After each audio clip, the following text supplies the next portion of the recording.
नमस्कार, आपका स्वागत है ऐसे न्यूज हिमाचल में और मैं कमलेश हाजिर अब तक की 20 बड़ी सुर्खियों को लेकर।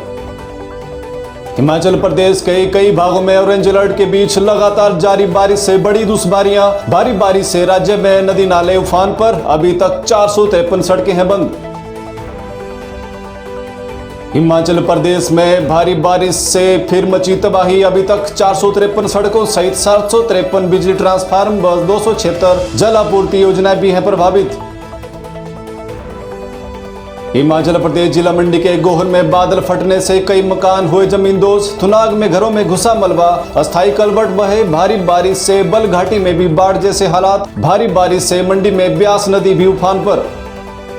मंडी कुल्लू NH21 पर कई स्थानों पर भूस्खलन। मंडी से बनाला तक इस मार्ग पर कई जगह पत्थर व मलबा गिरने की सूचना। शनि मंदिर, बनाला, जलोगी टनल के पास, द्वाडा आर्मी कैंप के पास तथा द्वाडा फ्लाईओवर के पास NH अभी भी बंद। कुल्लू में अब तक 67 सड़कें यातायात के लिए हैं ठप। भारी बारिश के बाद किन्नौर के रिब्बा नाले में आई बाढ़ आने से पूक आजा संपर्क मार्ग NH5 के पास बंद। किन्नौर जिले में सुबह से लगातार जारी बारिश से नदी नाले उफान पर। मौसम विज्ञान केंद्र शिमला की ओर से राज्य के कई भागों में 11 अगस्त तक भारी बारिश का दौर जारी रहने का पूर्वानुमान। 6 से 11 अगस्त के लिए येलो अलर्ट हुआ जारी।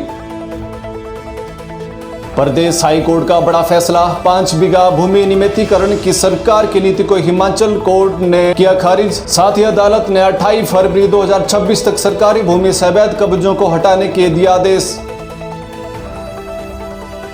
हिमाचल में 2 साल की नर्सरी टीचर ट्रेनिंग करने वाले ही बनेंगे प्री प्राइमरी प्रशिक्षक। बता दें कि हिमाचल प्रदेश में 14 निजी कंपनियों के माध्यम से 6297 प्री प्राइमरी शिक्षकों की भर्ती होनी है।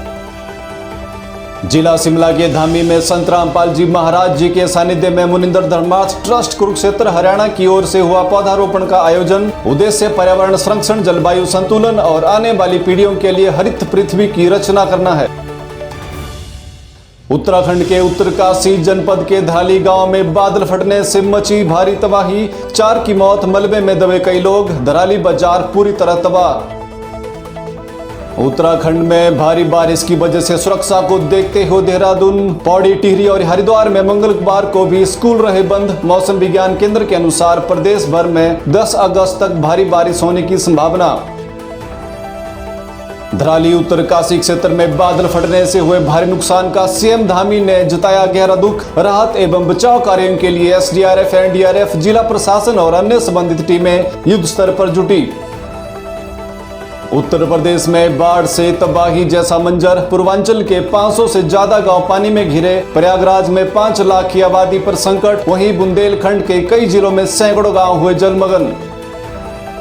इलेक्ट्रिकल वाहनों को अपनाने की रफ्तार में लगी ब्रेक। सब्सिडी खत्म होते ही दिल्ली में इलेक्ट्रिकल वाहनों की बिक्री में आई भारी गिरावट। एक समय 19.5% तक पहुंची थी ईवी की बिक्री, अब सिर्फ 4.8%। मणिपुर में राष्ट्रपति शासन 6 महीने और बढ़ा, राज्यसभा में प्रस्ताव हुआ पास। बता दें कि मणिपुर में राष्ट्रपति शासन पहली बार 13 फरवरी 2025 को लगाया गया था, जब हिंसा और राजनीतिक अस्थिरता के बीच 13 फरवरी 2025 को मुख्यमंत्री N बीरेन सिंह ने दिया था इस्तीफा। जम्मू कश्मीर के पूर्व राज्यपाल सत्यपाल मलिक का 79 साल की उम्र में हुआ निधन। गौरतलब है कि वह बीमार चल रहे थे और लंबे समय से अस्पताल में थे भर्ती। सीहोर मध्य प्रदेश में मंगलवार को कथावाचक प्रदीप मिश्रा के कुबेरवेश्वर धाम में मची भगदड़। 2 महिलाओं की मौत, कई श्रद्धालु घायल। करीब 2 साल पहले रुद्राक्ष महोत्सव के दौरान भी इसी तरह की अफरा तफरी में एक बच्चे समेत 3 की हुई थी मौत। आयुष मंत्रालय में 379 पदों पर निकली भर्ती। 1.2 लाख माह तक मिलेगा वेतन। इच्छुक उम्मीदवार ऑफिशियल वेबसाइट ccrs.nic.in पर जाकर 31 अगस्त तक करें आवेदन। 5 सितंबर तक फॉर्म में करेक्शन कर सकते हैं।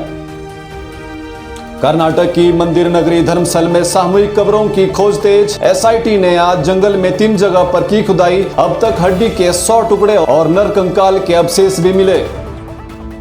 1995 से 2014 तक की मौतों से जुड़ सकती है कर्नाटक के दक्षिण कन्नड़ जिले के धर्मस्थल में शवों की सामूहिक रूप से दफनाने के मामले की कड़ी। यौन हमलों और महिलाओं की गुमशुदगी की जांच के लिए SIT कर रही है जांच। फिलहाल आज के इस टॉप 20 न्यूज बुलेटिन में बस इतना ही। बने रहे ऐसे न्यूज हिमाचल के साथ, क्योंकि ऐसे न्यूज दिखाता है सच जो आप जानना चाहते हैं। धन्यवाद।